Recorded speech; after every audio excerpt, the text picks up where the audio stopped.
Good evening. My name is Subhadra Banda, and I'm very tempted to speak in Tamil, but I'm going to try not to. So, I'm a second-year student at the Harvard Kennedy School and a co-chair of the India Conference. It is my pleasure, my great pleasure, to introduce the last keynote of the day, titled Freedom of Speech. Freedom of speech is widely considered the bedrock of democracy. However, in his keynote, reputed actor, director, and writer, Dr. Kamal Haasan, and I'm going to wait,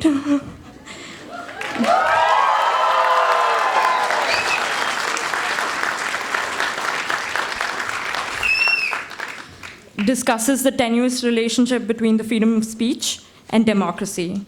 Dr. Haasan questions whether democracy is the only hope for free speech. This keynote session will be moderated by Sushma Raman. Sushma Raman is the executive director of the Carr Center of Human Rights here at the Kennedy School, where she's also an adjunct lecturer in public policy and also an alumni. She's done extensive work in the areas of human rights, social justice, and philanthropy at the Ford Foundation and the Open Society Foundation.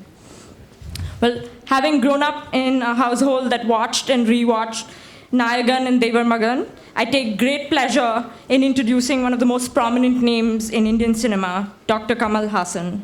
Dr. Haasan received the I was like, okay, should I wait again? Received the President's Medal for his first role at the age of 4 when he started his career in cinema. From that moment, a remarkable career spanning more than 50 years and more than 200 films in 6 different languages, winning 4 national awards. Dr. Haasan received in 1990 the Padma Shri and in 2014 the Padma Bhushan for his contributions to Indian cinema. In his effort to further the technology adaptation by the Indian film industry, he has headed the FICCI Media and Entertainment Business Conclave in the capacity of chairman since 2009. Most recently, Mr. Haasan has been an advocate for children affected by HIV. Please join me in welcoming Dr. Kamal Haasan.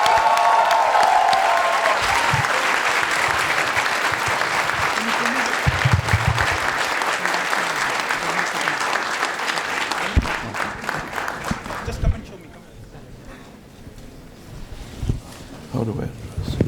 How do I address it?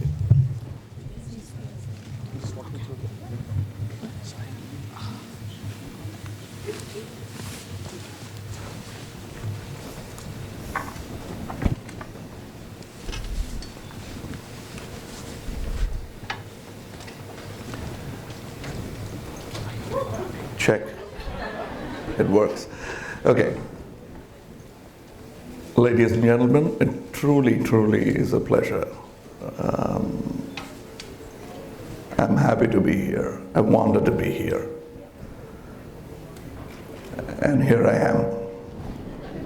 Without deserving it like you guys, I'm here as a guest, but still I'm happy. So I'm going to read my speech off my phone in case I get a phone call. I don't know what I'm going to do. Okay. So here's the topic, freedom of speech. Freedom of speech is unlike love. Love, as popularly quoted, is never having to say that you're sorry. With freedom of speech, you must be ready to say as many things as you want, need to, before you say sorry. That too only when you're truly convinced you are. Sorry, that is. The choice of the topic freedom of speech was mine. Those who invited me here must have also believed in it, for they allowed me this freedom of choosing the topic. Why did I choose this topic? Why now? Is it because as a filmmaker, free thinker, free speaker, do I feel that my work might be impeded by this lack of freedom of speech? Yes, I got the phone call. So my speech disappeared. I beg your pardon? Is it because as a filmmaker, free speaker and thinker, I feel suddenly concerned about my freedom of speech? Is it any reason untoward or frightening attempt to curb or coerce my speech? Through politics or religion, or both? My honest answer, not really. To be precise, not exactly. I'm only voicing my concern, which is handed down to me by my ancestors, generations of town criers who care for their lot. What is Kamal Haasan's problem? What is ailing him? That he chooses to speak on freedom of speech as if it were threatened. That too in a democratic fortress like the US of A, where freedom thrives, and freedom of speech more so. You can speak, rap, curse, and also use parliamentary language to show off your education. That's the kind of freedom enjoyed here. But is that freedom of speech? Is that freedom enough? Hyde Park in London centuries ago allowed somewhat similar freedom. It was called soapbox oratory and allowed speaking opportunity. For centuries, many could clearly see the oppressing or the opportunistic political hand throughout history, however stealthily it moved. From the Senate of Rome to the modern-day senates. Democracy is often touted as being the only bastion for freedom of speech. My opinion is questioned when I tell them democracy is not the most infallible of political systems. They take umbrage. They see red as my political complexion. Let me confess I'm not. I feed myself in this international buffet of political ideologies, never committed to one diet as if it were my religion. I think, like in his food habits, man should remain omnivorous to stay on top of the food chain.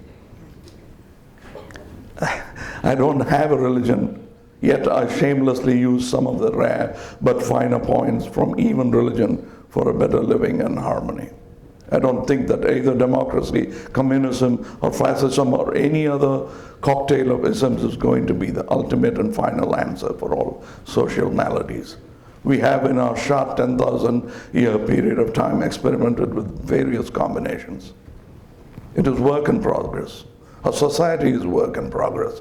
Some scientists believe that human mind itself is work in progress. So I'm unwilling to accept any one political ideology as a settled cure for all our woes. I'm always usually sternly informed that I cannot deny the fact that only in a democracy can freedom of speech exist.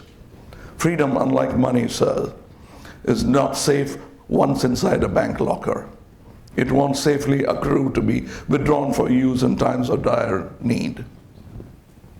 Constant vigil is necessary to safeguard it.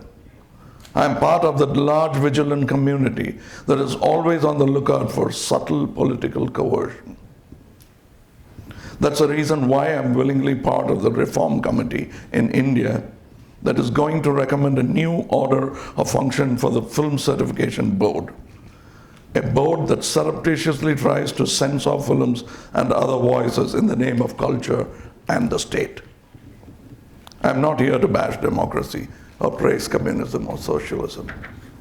I've taken this opportunity to put on record through media and those receptive minds here that we cannot take freedom of speech for granted and complacently think that democracy automatically means freedom of speech.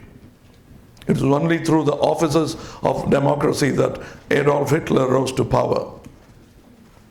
Oh, that was when the world was naive. Not anymore possible, some say.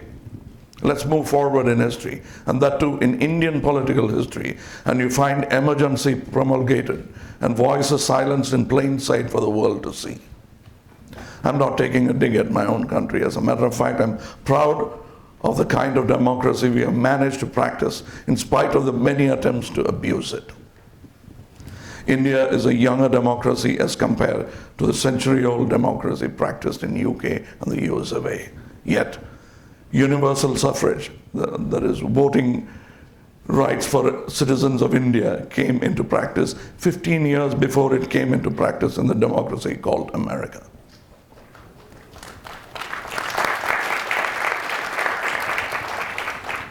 It was not democracy that allowed freedom of speech and freedom itself, but the other way around. It was freedom of speech that sculpted and cultured democracy. Silenced voices rose in harmony, masterfully orchestrated by Martin Luther King. His blood was the ink that made corrections in the law of this land. America moved into a period of transition after that. Not only India, the world is in transition. The world is going to face new challenges, find new opportunities. I can almost hope to see borders blur within my lifetime, and all will truly and slowly become citizens of the world instead of boasting limited parochial borders. Many, many whistles will have to be blown before that happens. I'm proud and fortunate to be in a medium that can reflect and protect freedom of speech, and even fight for it subcutaneously, and also in a full frontal attack if need be. Some of my friends asked, "You're going to speak all this in Harvard?" Some of them asked in awe and some in disbelief.